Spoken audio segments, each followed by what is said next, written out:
Bonjour, bienvenue sur votre chaîne préférée, Start-up d'Afrique. Si vous êtes un entrepreneur ou si vous souhaitez mettre sur pied une entreprise qui va établir ou redéfinir les règles sur son marché, dans son secteur ou dans son fonctionnement, et cela à l'échelle du continent, vous êtes au bon endroit. Avant de poursuivre, appuyez sur le bouton en bas pour liker cette vidéo et soutenez-nous en vous abonnant à notre chaîne. Nous sommes là pour explorer avec vous ce que vous pouvez faire dans le monde des startups. Outil de travail pour les uns, symbole de réussite pour les autres, la voiture est omniprésente dans nos villes. Depuis qu'elle a remplacé les chevaux, elle n'a cessé de se réinventer. Et ces derniers temps, grâce à la technologie, la voiture est en train de se réinventer pour solutionner les problèmes de mobilité urbaine. Il n'y a pas que les problèmes de mobilité dans des villes à la démographie de plus en plus galopante qu'il faut résoudre. Il y a aussi des problèmes environnementaux. En effet, les écologistes tiennent aussi le transport terrestre pour responsable d'une grande partie des émissions de gaz à effet de serre. Il y a également des préoccupations propres aux constructeurs qui veulent mettre sur le marché des voitures qui vont leur permettre de capter des parts de marché. Ces préoccupations sont pêle-mêle la sécurité, le confort et la fiabilité. Cela dit, face à toutes ces attentes, que sera la voiture de demain? Les technologies présentement développées dans les laboratoires et les prototypes présentement à l'essai nous permettent d'affirmer qu'on ne sera pas loin de ce qu'on peut voir dans les films de science-fiction. En effet, les voitures du futur seront autonomes et électriques. Autonome signifie qu'elles n'auront plus besoin de chauffeur, elles se déplaceront toutes seules. Et électrique veut dire que l'énergie qui leur permet de se déplacer ne sera plus thermique, mais plutôt électrique. En d'autres termes, on n'utilisera plus de carburant, mais plutôt des batteries rechargeables à l'électricité. Ne croyez pas qu'il s'agit de choses lointaines. Non. De tels véhicules sont déjà en circulation sur des routes dans certaines parties du monde.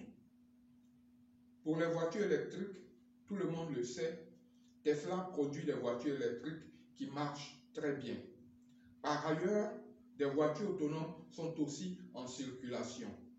Waymo, une filiale du groupe Alphabet, qui est aussi la maison mère de Google, a déjà des taxis autonomes en circulation. Uber utilise aussi des voitures autonomes et Apple vient même d'annoncer la fabrication et la mise sur le marché de ces voitures autonomes pour 2025. Ce qui démontre bien qu'il s'agit de la réalité et que la voiture du futur ne sera pas pour bien longtemps. Cependant, on n'est pas arrivé à ce stade du jour au lendemain. Le développement des batteries électriques lithium-ion capables de tenir la route a pris plusieurs années. Aujourd'hui, le principal fournisseur de ces batteries, le chinois Contemporary Amperex Technology Limited, a même annoncé qu'il serait capable de produire des batteries électriques capables de durer 16 ans. Cela veut dire que la technologie pour l'électrique est bien maîtrisée. Quant aux voitures autonomes, elles ont été rendues possibles par la conjugaison de plusieurs connaissances relatives, entre autres, aux capteurs, à l'intelligence artificielle, au deep learning et aux logiciels embarqués. Mais avant de voir ces voitures électriques et autonomes envahir nos routes, il y a quand même des réglages à faire. Au niveau législatif, il faut créer le cadre qui va permettre, par exemple, de situer les responsabilités en cas de besoin. En cas d'infraction, qui est responsable? Est-ce la voiture elle-même, puisqu'elle n'a pas de chauffeur?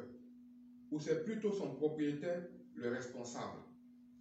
Ce sont des questions comme cela que la législation devra résoudre. Au point de vue infrastructurel, il faut bien une implantation généralisée des points de rechargement électrique des batteries pour que la prochaine génération de voitures puisse se répandre.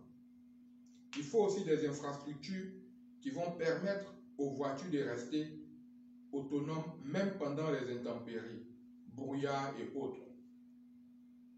Qu'adviendra-t-il si des hackers réussissent à pirater et prendre le contrôle des voitures autonomes? Il faut prévoir des réponses à grande échelle pour ces éventualités. Maintenant, quels sont les avantages à avoir des voitures autonomes et électriques? Pour l'électrique, nous savons tous que c'est une énergie plus propre que le thermique, qui fait intervenir la combustion de carburant et le rejet de CO2, principal gaz à effet de serre. Pour ce qui est de l'autonomie des véhicules, elle permettra de réduire le nombre d'accidents. En effet, une voiture autonome ne boit pas d'alcool ni ne dort au volant.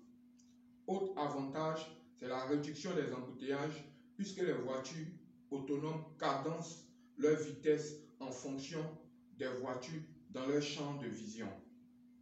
Les voitures communiquent en quelque sorte entre elles par le moyen des capteurs. Je crois que nous avons fait le tour du sujet. Merci de nous laisser des commentaires s'il y a des choses que vous voulez savoir de façon plus spécifique. Cela dit, soyez prêts un jour à pouvoir composer le numéro de téléphone de votre voiture et de lui demander de venir vous chercher à un endroit précis.